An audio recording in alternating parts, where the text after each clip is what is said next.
Ok, c'est cette co. Elle regarde le ciel en espérant être comme tout le monde, mais la maladie la sépare du monde. Tous ses jours sont un combat. Elle s'isole mais garde la foi. Même ses gosses la lâchent. Elle n'a plus rien à apprendre et sait que ce monde est lâche.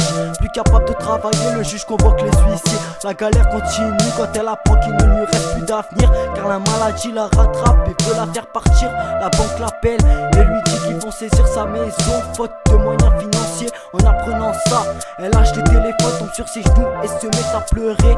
Elle n'a bientôt plus rien et maudit son destin. Et à ce moment-là commence le début de la fin.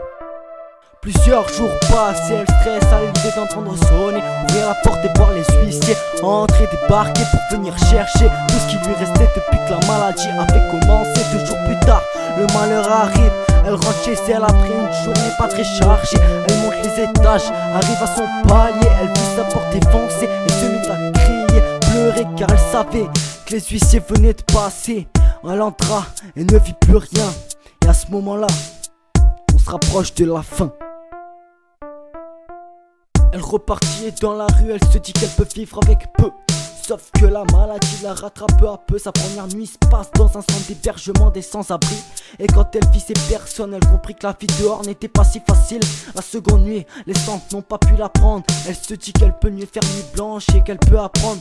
Mais ce qu'elle ne sait pas, c'est que dans la rue, la nuit, d'autres veulent lui raconter ce qu'elle a sur soi. Elle marche et tousse, car la maladie lui rappelle son compte à rebours. Des mecs la coincent et lui demandent de vider ses poches. Prise de panique, elle le fait en espérant qu'ils lui laisseront la vie sauve. Mais leur mentalité n'est pas comme ça. Il l'attrape, lui met un sac sur la tête et l'emmène dans un endroit noir. Il l'attache et la déshabille. Elle ne peut pas se débattre car ses poumons la lâcheraient à cause de la maladie. Ça part en viol, ça part en sex street. Il la défonce chacun leur tour pendant qu'elle essaye de lâcher un cri de désespoir. Mais quand elle revoit sa vie, elle se dit qu'elle était remplie d'espoir. Mais tout est arrivé si vite qu'elle n'a pas pu le voir. Tout à coup, une sirène retentit. Les flics étaient bien loin. Pour le mec, c'est la prise de panique. Il se barre en courant sans détacher la fille. Elle essaye toujours de détacher ses fils. Au bout d'une heure, elle réussit, mais le viol n'a fait qu'aggraver sa maladie. Dans son regard, c'est la peur noire, le désespoir. Elle n'a plus envie de vivre dans cette vie noire. Elle part et se dirige vers le métro. Elle a déjà son truc en tête et personne ne lui fera défaut. Elle n'a plus rien à perdre et se met sur la raille du train en attendant la réalisation de son destin.